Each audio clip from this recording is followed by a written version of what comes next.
Hey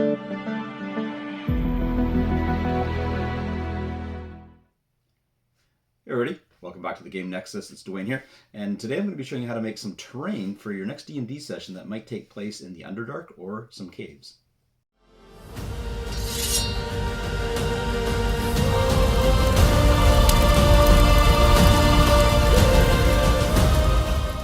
Today I'm going to be doing some cave building, and I'm going to be creating sort of a mine type environment. I have a scenario in mind where I have characters traveling through the Underdark, and the Underdark is basically a massive, ginormous cave network that lives under the ground, and there are a race of dwarves that live there that aren't particularly nice. So in this particular scenario, I'm going to be creating a mining site for these dwarves to reside in, and my players are going to stumble into this. So I'm going to just map out sort of what I want the players to encounter in this scenario, and I kind of want it to be like a roundabout. I do have terrain already that I could use, but in this situation I want them to feel like they're kind of enclosed and not kind of open-ended. So I'm going to go, and I have a limited amount of foam that I'm working for, so I'm going to go and create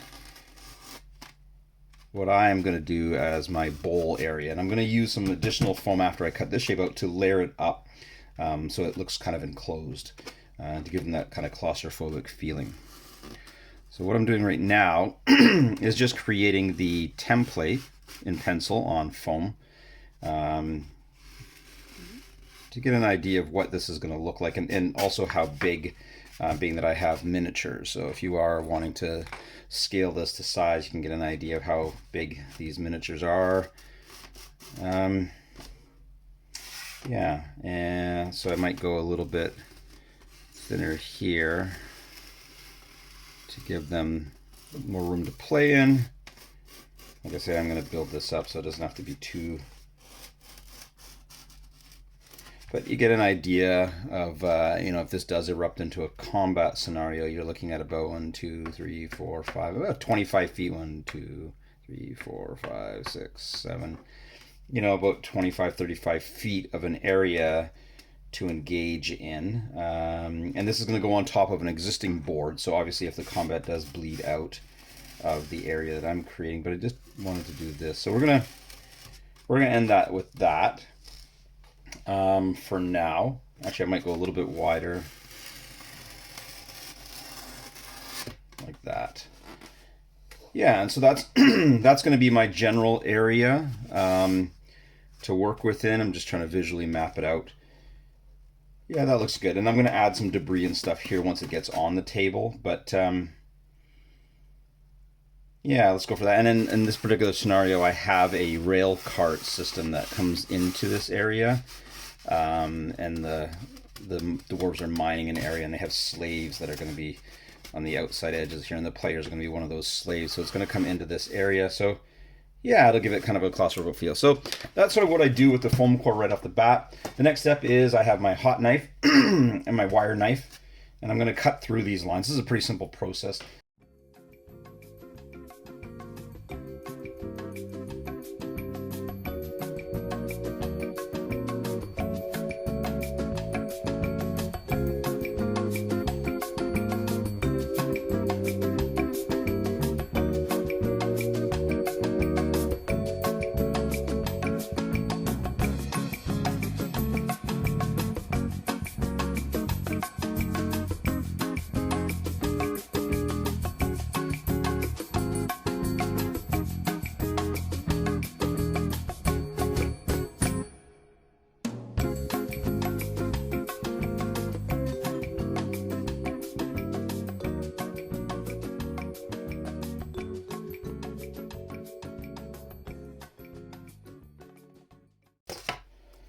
So what I will do in this is I'm going to, this will eventually be painted, so I'm going to start giving it some of that rock. Well, it's been kind of carved out, so I'm going to give it kind of these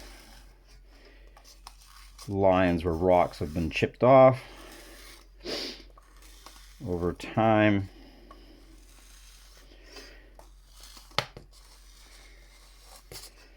Just the look of rock. I'm going to do it on the top as well. so the camera can see it. Basically just running horizontal and vertical lines across the edges so they're not so smooth. And I'm going to extend those to the top, corresponding with the lines that I've made there, just so the whole thing comes across being very broken.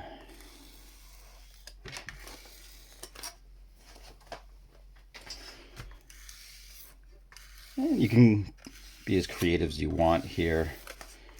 I'm just giving it an initial look. I'm not going to texture paint this. Like I said, it's just going to be sprayed. A lot of the terrain that I make for my sessions, depending on what it is, sometimes I'll just treat it as a disposable product. I know it's wasteful, but depending on what I think I might be able to use with it in the future, I do have limited storage. So for me, it's okay if I, create something like this as a one-off and then just dispose of it afterwards. A lot of these terrain pieces don't take too long to make, and this pink styrofoam is very fun to work with, and it really comes across good when you spray it down. I don't know if they'll see the backs of it, but when I move my camera around for the players, I run online sessions, so I use physical sets for my players, even though they're not in the room with me. I really wish they were one day, maybe. But for them to be able to see their miniatures and sort of get a more immersive experience. So I use a camera to move around.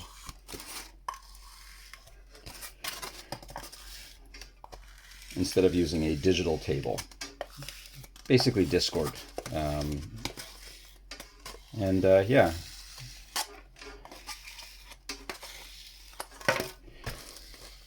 So here's the look as it started to take shape for this little cul-de-sac here. And like I said, I'll have towers actually. I'll show you sort of what I have in mind with this.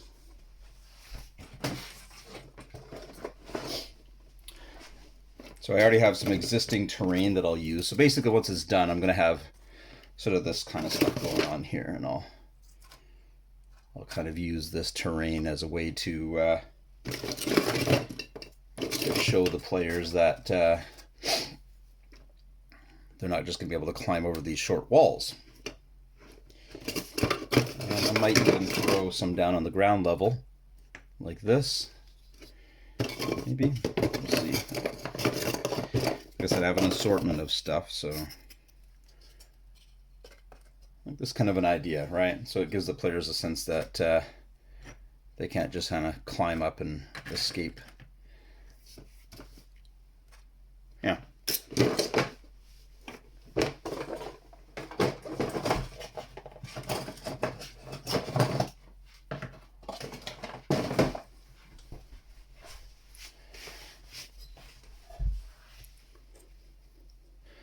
So I'll go back to using my miniature for scale just to get an idea, and I think that worked out good, actually. So the next step for me is to actually spray this and give it some life. I'm going to put down the board, so I'll just go and do that, and then when we hit back to the table, you'll be able to see what this is coming out. So back to the table, I've now sprayed that terrain piece, and really this is just a very simple job, but I've sprayed that terrain piece with some appropriate color. And the one thing that you're seeing here is this terrain board. So in all of my sessions, I actually have pre-made terrain boards. These are 2x2 foam boards. And basically I just texture them and paint them according to the biome. So if it's I have a forest one, I have a desert one, I have a rocky mountainous type one, I even have a lava style one with like fire kind of looking to it. This is the Underdark board that I made, and basically it's a pretty simple board. I just textured it with some spackle and used my putty knife to give it that kind of edged cave look to it. And voila. Now you notice that it's not gridded out for the 5 feet or 1 inch by 1 inch squares that a normal D&D gridded board would have. So that's something that I toyed with doing. In the end, I think D&D combat is, you can fudge it a bit. The bases of these miniatures are one by one. So really, at the end of the day, as long as you're, using that as a guideline, you don't really need gridded out tables. But it would have been cool to actually have this gridded out. Gives them a little bit more of a tactical sense. So like I said earlier, I'm just going to show you sort of how this is going to come together. If you are doing cave type environments in your D&D games and you are using miniatures, highly recommend getting these boards. It really adds a lot to the scene, and so far the feedback has been very positive. So I'm just going to map this out and sort of see how this encounter is going to play out. I'm not going to put all of it on top. The ones that fit I will, but I'll use a combination of ones on the ground and using ones on the upper edge there, so the players get a sense that they're kind of barricaded in with no place to go.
So I do have a mine cart that I created from the scenario. This particular scenario is very clever indeed, actually. It is a mimic, which is a creature that can alter its appearance, and he mimicked himself into a mine cart. And as soon as the players looked inside, he snapped his jaws shut and came rolling in. So I'm going to put the mine cart here to add some flair to it, so the players can sort of see how this all came together as they were captured in it. The other thing I'm going to do is I'm going to repurpose a bridge that I had from a previous session, and I'm going to use it as the rails for this this mine track. I'm going to paint over it a little bit, but there's a bridge that I had, so I'm going to have that coming in to the mine, and I'll probably just put the thing on it right there. And this particular scenario has two players. There's a four-person group and has two players who are captured by this minecart, and they're going to be shackled up at the beginning of the game, leaving the other two players to come up with a solution on how to bust them out. There will be some Durgar dwarves overseeing this little mining operation, as well as some prisoners. So I'm going to populate that off the side. I'll come back and maybe give you some snapshots of what this looked like and how it played out in a future article. But that's basically what I wanted to show you guys, how a quick and easy cave encounter can come to fruition and really pop off the board for your players. So thanks for tuning in, and hope you enjoyed this quick little video tutorial on how to make some cave structures for your D&D games.